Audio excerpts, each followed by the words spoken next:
So we are at 6 coaches who have been fired and 6 openings for the NFL because Antonio Pierce is out as the head coach of the Las Vegas Raiders. Well, we've been discussing here on this show for a while about who that could be. Primetime, Deion Sanders. Because it's been evident all the way through the season, college football season, NFL season, that Shedeur Sanders has been keeping an eye on that position, on that organization. They started out 2-12.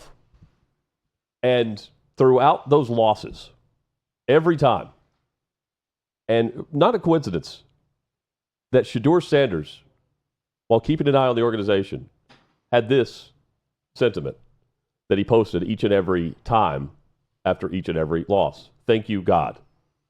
You could go backdate this and check them. It is quite the string and consistent posting process, which leads everyone to believe that's the organization that both Shedeur and Deion would like for the Sanders brand to be, the primetime brand in Las Vegas.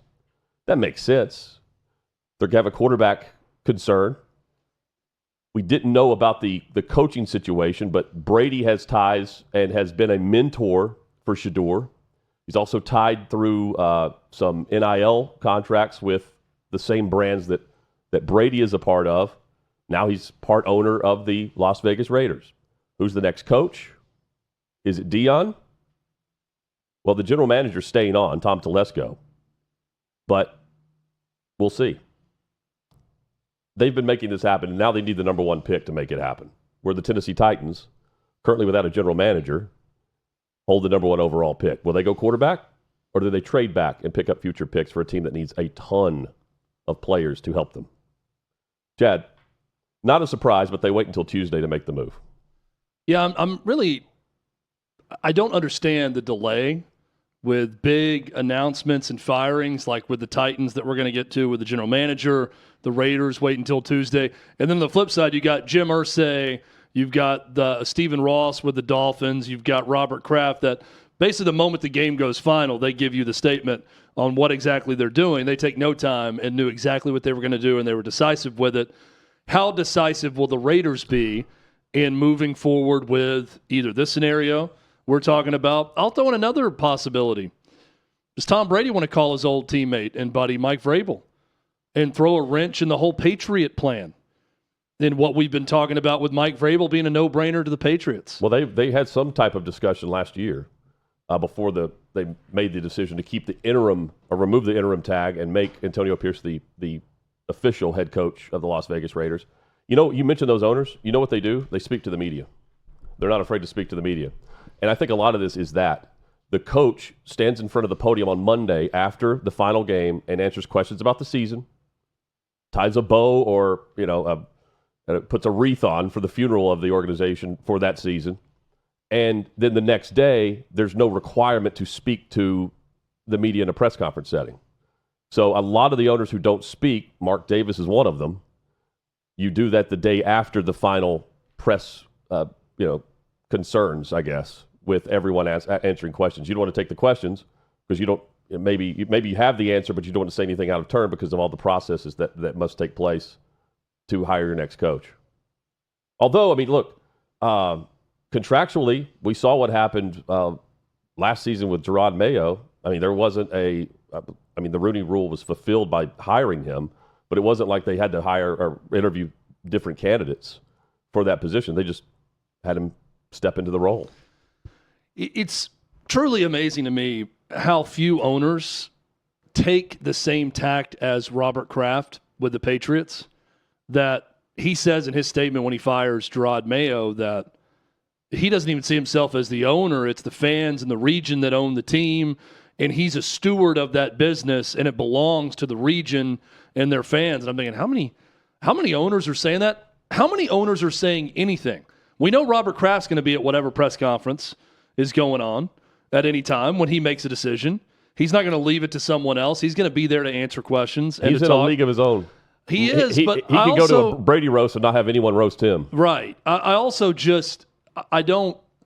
Like, what is the actual responsibility of an NFL owner to their market, to their press corps, to their fan base? I don't know, because, yes, all of these questions I'm posing could be answered with, they're a billionaire owner of the team. They can do whatever the hell they want. Yep. And they do whatever the hell they want, right? They do. But what do they... They own the city, too, because they're building the stadiums. I respect the fact that there are some that feel like it's their responsibility as the owner of such as a multi-billion-dollar business like an NFL team, that they have a responsibility to speak when they make a big decision, and professional lives are at stake. A lot of them, I mean, a lot of it. Several of the owners inherited said team and organization, so it's not like it's their business, but it's not their life. You know what I mean? So, like Robert Kraft. He's got the organization. Mark Davis inherits that. You see, Amy Adams inherits that. So you maybe you don't know the media spin as well. Robert Kraft is in charge. I am not like these billionaire owners. Clearly, I'd feel an even greater responsibility if I'm not the one who bought it and built it, and I inherited it. If I make big decisions around the organization, I feel an even greater responsibility to speak. We don't hear from many billionaires. Not everyone's Elon Musk publicly. Oh, I know, but the ones that are speaking are the ones that bought it with their own labor. Jerry Jones, Robert Kraft. These are men who purchased the team. Except for Jim Irsay. Yeah, but you're right. I mean, we don't hear from him lately. But and that's, I think, health related. It's also the ownership groups that or the owners that have the most power. Robert Kraft leads the group of owners, the committee that gets all of the media rights deals done. So that's why you have so many that are really, like Netflix, willing to protect them when it comes to the Brady roast, for instance. If Mark Davis did that, he'd be roasted. Yeah, Tom Brady protects him too. What everyone, the Orchids of Asia Salon and Day Spa. Where's that? What happened to that one? It went away. I bet they have a new facility now after the paycheck the check they received from Robert Kraft. Chad, Deion Sanders has never coached a game without coaching one of his kids. Not one. Maybe he has the chance to continue to do that. Now, he could take that position. Hypothetically, he takes the Raiders' job. There's no guarantee that they draft Shedeur Sanders because the Titans don't have to trade the pick. The Patriots technically don't have to trade the pick.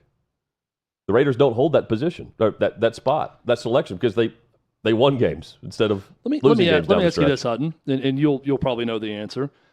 If Deion Sanders decided to pull an Archie Manning, with his own son, and say, we will not play for this team. For those that don't know, famously, Archie Manning with Eli said, we're not going to play for the San Diego Chargers, did not want any part of that organization at the time, and orchestrated the draft in a way where Eli ends up with the Giants, Phillip Rivers with the third pick ends up at the Chargers quarterback, all as well with both organizations, but he manipulated the whole thing as a father. Yes. Deion Sanders as a father, even as a Colorado coach, could help manipulate and let teams know and say he's not playing, that he's not going to play. But as an NFL coach, can he do that? If he's the Raiders coach and he's telling the Titans, he's only going to play for me, is there some sort of tampering rule with that? That's a great question. He's no longer just the father; he's the coach of a team in the NFL, and I wonder if they could even do that legally. The way Archie Manning could, because he wasn't affiliated with any one team. Well, this is how they'd go about it. Shedeur would be the one saying it. Yeah. He could say it. But I don't know if Deion could do it as the coach. That's how you would go about it. You just flip the roles. There's got to be some sort of rules violation within the league. There's so many rules. Doing that would be against the league rules, I'm sure. Yes. And you know exactly what would happen with the spin on that. Well, Archie Manning was allowed to do it. Why can't Deion? Yeah, Archie didn't coach the Oakland Raiders at the time. I know. That's why. Yeah. And see, technically Brady's not supposed to be talking about the owners. He can't say anything bad about an organization. He's really not supposed to be critical about the players, like extremely critical. But he's in a role of color commentary on Fox as an owner part owner of the Las Vegas Raiders. That he can't even go to a production meeting. Yeah. There would be a rule for that. You're right. Deion is speaking of, we saw what Shedeur was posting about every time that the Raiders would lose. Thank you, God. The Titans today fired their general manager, Rand Carthon, making a decision to move on from their GM of 2 years. And here's Coach Prime reposting the Titans announcement with just wow, with just kind of like wide-eyed. Now, eyeball emojis. Now, this ties into our discussion of who has the number 1 pick? The Tennessee Titans. So let's say that everything stays exactly as it is. That he stays at Colorado as the head coach, which he said he wants to do. And the Titans want to draft Shedeur Sanders. You better believe that the structure is going to be monitored by Deion Sanders. So we could still end up with a position where we do have another Archie Manning situation. Could. Yeah. Just by this is allowing us to read into and be. Yeah. Knee-jerk reaction though to this was I took it as he was already in contact with Rand Carthon, or he knew that Rand Carthon was scouting his son and had a good chance of drafting him number 1. So I don't think his reaction is, oh, wow, I'm mad at the Titans or any of that. Just, wow, here's a guy who had the number 1 pick who I think was likely going to draft my son that's no longer there. Or I took this as... I don't think it means anything about what the Titans are going to do moving forward. Well, I think it does, because this is like, wow, like now he's keying in on the number 1 pick and where his son's going to play. Yeah. Like, okay, this job's open. Let's see what happens. Or, wow, who's going to deal this pick to the Raiders so I can coach my son? Again, we're just spitballing here. Yes, we're spitballing here. Do you think if you're drafting Shedeur Sanders, and right now, maybe they do, maybe they don't know, but Chad Brinker is one of the presidents of the team that oversees football operations. He's really in charge of the structure of everything, locker room, everything on the field. So that the decision really is his. Even though they're going to hire a general manager, he's the GM. But I don't. Yeah, he's the GM. So really, but he's the GM, but doesn't get blamed as the GM. Well, I have a real problem with that. Well, we'll get it. 1 second. If you're drafting Shedeur, you're talking with Deion, because he's made it clear. Yes, he's not just because of the coaching aspect as the dad, because he's made it clear there were certain organizations that we will absolutely make sure there's certain teams he's not playing for. You don't want to become one of them if you want to make Shedeur the face of your franchise. I still think the Raiders are going to be eager. The Giants as well. Chad, you alluded to this. The collaboration. The Titans. That was their motto. That was their business statement. Their mission statement. Collaboration from the general manager, the head coach, and any assistant general manager and president of the team. Today, 2 years later, they've fired their GM, who was heading up the collaboration mission statement. And Chad Brinker is running the organization from the top down and speaking for their owner, Amy Adams Strunk. What do you make of the announcement, the way they're going about this, where they're going to have a search for a general manager that is going to be led by Chad Brinker, who is in charge of football operations?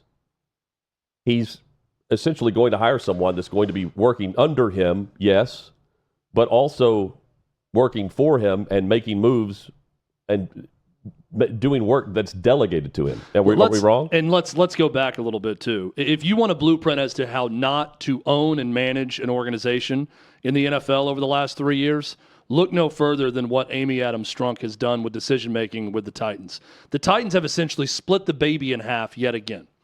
John Robinson wasn't good enough for Amy Adams Strunk 3 seasons ago while the Titans were in first place.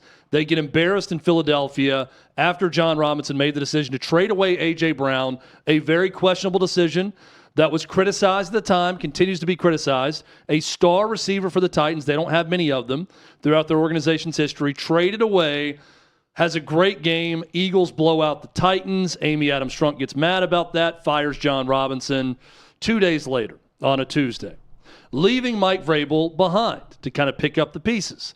That season falls apart from that point forward. Titans, who were in first place, miss out on the playoffs. Next year, Mike Vrabel is now put together in an awkward blind date sort of situation with a new general manager by the name of Rand Carthon. Mike Vrabel goes about a season where the Titans are not very good, and Mike Vrabel doesn't have a good season as a coach. Mike Vrabel is then blamed for that fallout, and Rand Carthon stays. Now, Rand Carthon is put into another awkward blind date situation with first-time head coach Brian Callahan. First-time play caller Brian Callahan comes over as an OC who never called plays. He's hired. Bottom falls out. Titans are a disaster. They get the number 1 pick. They earned it, too, because they did not cover the spread in all but 2 of their games in Vegas, which is history for being inept. Awful all the way around. Amy Adams Strunk decision. Let's cut this baby in half once again. We didn't learn from our prior mistakes. We're not going to go ahead and cut the entire head off and start from scratch and hire someone to run the organization. That person hires a head coach. They work in lockstep, but you clearly have a boss, someone working for that person, and an organization at that point. Nope. Let's get rid of Rand Carthon. Even though Rand Carthon brought in Chad Brinker to help and assist with a lot of different facets of the organization, yet Chad Brinker's now the lone survivor, or maybe 2 survivors with Brian Callahan. It's really hard to understand. So much so that the Titans talk about collaboration, and it almost looks like an episode of Survivor, with Chad Brinker being the survivor here and not Rand Carthon this go around. Illustrating just how confusing all of this is, this whole collaboration process that the Titans want to go with, here are a couple of direct quotes from the Titans official statement that was released from Jim Wyatt and the Titans organization today. First quote, this is, again, try to make sense of it. It is important, this is from Burke Nihill, who's the Titans president and CEO. It is important to Amy to have absolute clarity in the football organization. And so, which is laughable. And so, while the general manager position will have a primary responsibility on all these things Chad is describing in terms of the day-to-day of overseeing the roster and the coaching staff, Chad is the leader of the football program, so Chad will be the final authority on all football matters, including the roster. I love that Chad is put in this situation of authority. Us Chads get a bad rap. I don't want to crap on a fellow Chad. This is a great day for Chads everywhere that Chad Brinker has risen to this status with an NFL team. So first off, let me applaud you, Chad Brinker, for being the survivor in this game and running this organization now, because you're doing better than I am, and I'm trying to make a good name for Chads everywhere, but that Chad's doing much better. Next quote. Still from Burke Nihill. Speaking of a change, the general manager specifically, Rand was hired into a very different job description than the one that exists today. Rand was hired for a general manager position that was very specific to the circumstances at the time. And the forecasting was the general manager would be able to partner very closely with the head coach. The existing head coach, and as the circumstances exist today, the general manager position is different. And so what Chad, who is leading this search, will be looking for is a very different skill set for a very different job description. That, ladies and gentlemen, is as clear as mud. That entire statement goes on to say, by the way, that Chad Brinker, not the general manager, but Chad Brinker will be hiring the general manager, and Chad Brinker will get final say on roster. A general manager's job, I thought. So the general manager for the Titans is essentially the head of the scouts, but yet the general manager is the one to get blamed for bad draft decisions, for bad free agent decisions. It's a very convenient setup that my fellow Chad Brinker has here with the Titans. So again, I applaud Chad Brinker. Here's what I will say about collaborative processes and collaborations. I'm all for collaborations. We collaborate on this show. Hell, I coach my daughter's 9U travel softball team. I collaborate with my coaches all the time. But there has to be a hierarchy. When I collaborate with my coaches on the softball team, the fellow parents, I want their input. But at the end of the collaboration, I make the decision. And it may not be what they want. They either have to live with it or go sit in the stands. And I have to live with the decision. And whatever they told me or whatever happens, I'm at fault if the decision is bad. It's on me, the head coach. It should be on the general manager to make personnel decisions. There needs to be an organizational chart. I'm not comparing sports to the military. You'll see a lot of those comparisons. What people do in the military, way more important, way more dangerous. Actual lives are on the line. But the best sports organizations are run from a militaristic standpoint. You have a balance of power, but the balance of power only exists so far. There is a hierarchy. There is an organizational chart. Everyone answers to someone, except for the owner, except for the president of the United States. Everyone answers to someone else. There's a clearly defined role for everyone. You need this in an organization, not some newfangled collaboration that no one really knows what who's doing and then who's responsible for this. And then they come back and the owner can just get mad at one of the three and decide to fire them and bring someone else into the collaboration. No, not going to work. Hasn't worked before. Hutton, I'm just left very confused by all of this and all these decisions by the Titans. I have a theory on this, and I think Josina Anderson was actually right. Now, let me preface this by saying Rand Carthon was given an extension on his contract last year, prior to this season. So he still has 4 years left. I think that is something to take into account here by Amy Adams Strunk. Josina Anderson, now I want to put in a moment the first quote post back up from Burke Nile in a moment. Josina Anderson posted this this morning. The Titans have parted ways with Rand Carthon. It was indicated to me days ago that this was up for discussion. There have been questions around the league as to the dynamic between Carthon and Chad Brinker and who really has final say and where that fell within allowable policies. Several execs around the league had been asking about this to pertinent league officials. Now, as some expected and thus monitoring closely, it all apparently came to a head. Okay, whatever policies these are, it's clearly delegation, who's doing what. I don't know specifically the rule. We'll find that out. But the fact that he got an extension, and then Burke Nihill, who's the president and CEO but doesn't handle football operations, he's a lawyer, has this statement. If you tie this statement into that report, this makes sense. First sentence. It is important to Amy to have absolute clarity in football, in the football organization. That fits with this report. And so while general manager position will have a primary responsibility on all of these things Chad is describing in terms of the day-to-day of overseeing roster and coaching staff, Chad is the leader of the football program. That fits with this report. So Chad will be the final authority on all football matters, including the roster. That fits with this report. I think this goes back to, again, that statement from the, if you're looking at it from the lawyer perspective, that fits. I don't think that's speaking on behalf of the organization to the fans. That is directly to the league. Number two, Chad Brinker was given, so he was brought in by Rand Carthon, the general manager. He was there for a year. Then he's given a promotion. And on the title, they're supposed to be on the same tier that Chad's describing in this pyramid, right? On the roles and who has authority and all this. But by title, Chad Brinker is a president of the organization, and Carthon is a vice president of the organization. So I don't know this to be true. It's just me brainstorming. Whatever Josina Anderson, Chad, is putting out that where this fell in with allowable policies, several execs around the league have been asking about this pertinent league officials. Some expected, and they have been monitoring closely. It all apparently came to a head.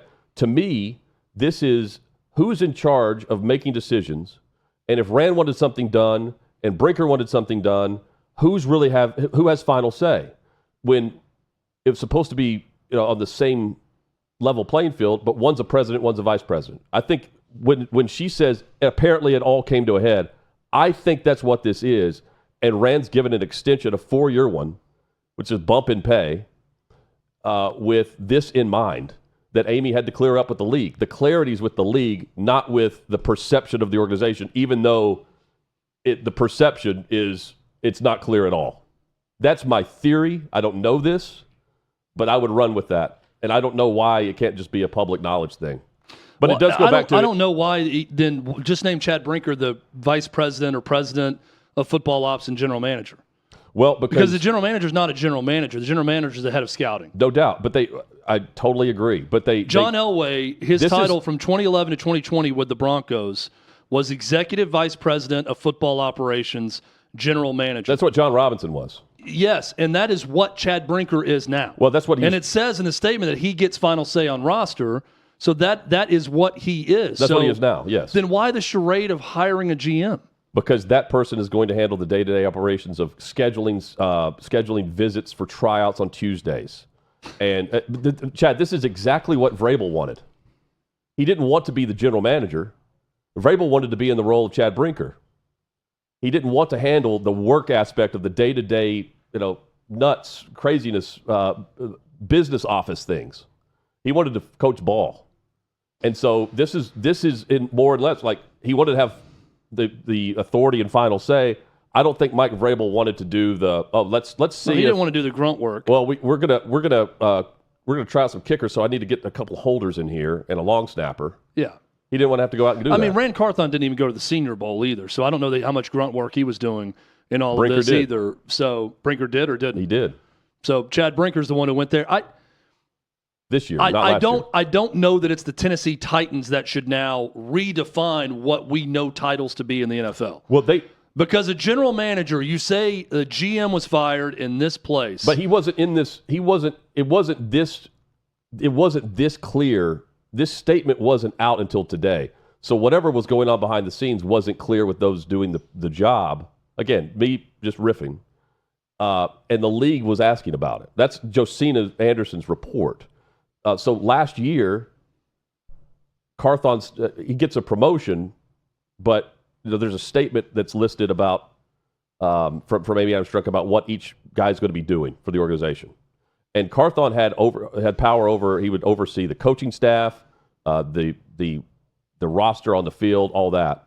And Brinker would handle all of the analytics and day-to-day operations of stadium. And then at the bottom it says he will also have input on scouting because he's going to continue to watch film. I just don't. I don't know who, but based on title, he's the president, so he's the boss of the vice president. Right. I'm having a hard time coming to grips with Brinker came in after Rand Carthon, right? Yeah, Carthon hired him. Carthon hires a guy to help him work with him, and then he's the last one standing, and now he's the one that the owner is entrusting really with the organization, as I read this release, that he's in charge of almost everything except for coaching the team on the field. Well, she did have a presser, but it's noted that he... No, I'm saying in the statement that's what's being said by Burke Nihill. But there's a quote out that Burke Nihill says that exactly what you're saying, like with clarity, he is speaking on behalf of the organization for Amy. Brinker is. Yes. From here on. Then why the charade of he's going to lead the search for the next general manager? Because there will be a GM, but they're actually making clear who is making the decisions. The general manager is going to be managing, no different than a manager of a football team. Not the coach. The coach is making the final call. What does the assistant head coach do? He manages the role of the head coach. Then call it the assistant GM. Chad Brinker's the GM. Well, he's the decision maker. Like, he's the top guy. This is what I talk about organizational chart. Hutton, if I go out and I say, hey, we're hiring a new show host here, or you're getting hired for a show host role, right. And then I say show host, and everyone that's ever worked in media understands what show host means, that you're going to be on the air with a headset on, with a microphone, and then make a big announcement, new show host Jonathan Hutton, but he's not going to host the show. Right. He's actually going to produce the show. But his title is show host. So just deal with it, guys. His title is show host, but he's not going to be a show host. Well, he's going to produce. This is not a general manager they're hiring. This is a head of scouting and someone that's going to work for Chad Brinker, who's going to have general manager responsibility. Well, I think it's not the title. It's how they describe the role. Burke Nihill is saying that they described it perfectly. They clearly didn't because, again, if Josina Anderson's report is accurate, and again, she was alluding to this prior to the move, then there wasn't clarity with the league. Other league officials were asking about this. And to me, the common sense, like tying everything together, is Carthon was complaining that Brinker doesn't have control, but Brinker was giving his input and making, and that's how things, because otherwise, how does it get out that there's confusion within the organization about who's doing what? That's where I come down on it. Look, I'm somewhat sympathetic to Burke Nihill and and Chad Brinker in this situation because they are speaking and writing things, trying to communicate for an owner that they may agree or disagree with on certain points, but they have to try to articulate her point because she's not speaking. So they are, as Hutton, as you said, they've been empowered as the voice of the owner, Amy Adams Strunk. And if you're empowered by someone that, while you think you know what they're doing but don't know exactly, it's hard to do that. So I give them a bit of a pass on that. Just simply put, the Titans need an adult in the room, and they need a clearly defined organizational chart with a structure of clearly defined roles, and not this game of pass the buck and the blame on to the next person when the bottom falls out of a season or a plan at quarterback or whatever it may be, because it's still set up in this shell game of, well, who's going to get blamed next? Who's going to be the one to take the blame next time when this all goes down? Well, why not Chad Brinker? Well, because he was the GM last year too, and nothing worked either. Well, he wasn't necessarily the GM last year. But he had the same responsibilities, right? Well, not based on the job description. So Rand Carthon had final say last year, but now they flip-flop. Oh, I can read. I got to find it. But January of last year, when they were promoted, they laid out the job descriptions of each, and it's very clear that Carthon was over the football team, but Brinker, who's a president of football operations, would oversee football aspects of the team, but also the who's mowing the practice fields. But who reports to who? That's really what it comes down to. Do both report to Amy? Do they all report to Burke Nihill? Do both report to Amy, or does he report to Brinker? You see what I'm saying? That's what who's reporting to who. Now, here this is from Koharski. Paul Koharski of paulkoharski.com. He apparently reached out to Burke Nihill about why Amy Adams Strunk isn't speaking. Quote, Amy empowers Chad to talk for the football team. She empowers me to speak for the organization. That is telling you who's really running it. Overseeing Chad Brinker is Burke Nihill. He's the president and CEO. That's structure. And this is, I guess, clarity on what's going to happen. Again, everything they've done has led to more questions like this. Now, let me say what it's not. This is not the immediate jump that some are making. It's not because Carthon's black and Chad Brinker's white that this move was made. Why one stayed and one didn't. The immediate jump to conclusions on this is so stupid. It's either for clicks, for attention, or just to complain. Because some people they're not happy unless they're unhappy. Unless they're offended for something. I don't understand how an NFL owner or anyone who hires a person of color and then fires said person can automatically just be, oh, this is because he's... Why was he hired then, if you want to make that assumption? So dumb. Especially when the organization or any business hasn't even made the next move. So many people jumped on the Houston Texans for firing certain coaches, only to turn around and then hire DeMeco Ryans or Lovie Smith. That's where it's out of hand, and you have to put things in. You have to realize what you're reading and what you're seeing, and not just retweeting and automatically believing it.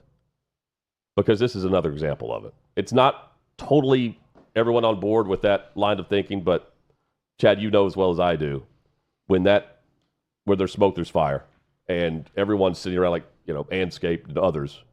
I don't know if they've written about it, they probably will, looking to be offended because there's a minority who was fired when literally the same organization hired him.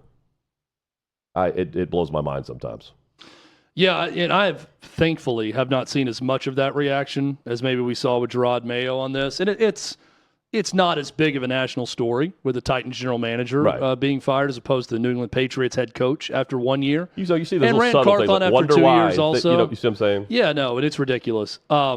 Now, when one of the triumvirate is gone and the other two survive, I do have questions about why not just get rid of all of it Sure. and start over, those are legitimate questions. So why Rand Carthon as opposed to the other two guys? I think that's a legitimate question to ask. It's a legitimate question to ask, but it's when also you a jump to the decision that she conclusion can of it's make. because, he's a minority. Right. That's why he got fired. And he hired the two that stayed. That's highly irresponsible. Right. And again, it's looking for a reason to write a column or post something or to join the discussion when you're doing nothing but trying to get attention. That's it. I bet he'd like a take back on that Chad Brinker hire at this point. No doubt. Analytics. Man, department. the analytics should have shown him, maybe don't hire this guy who's going to take your job and then have a better title at the end of it.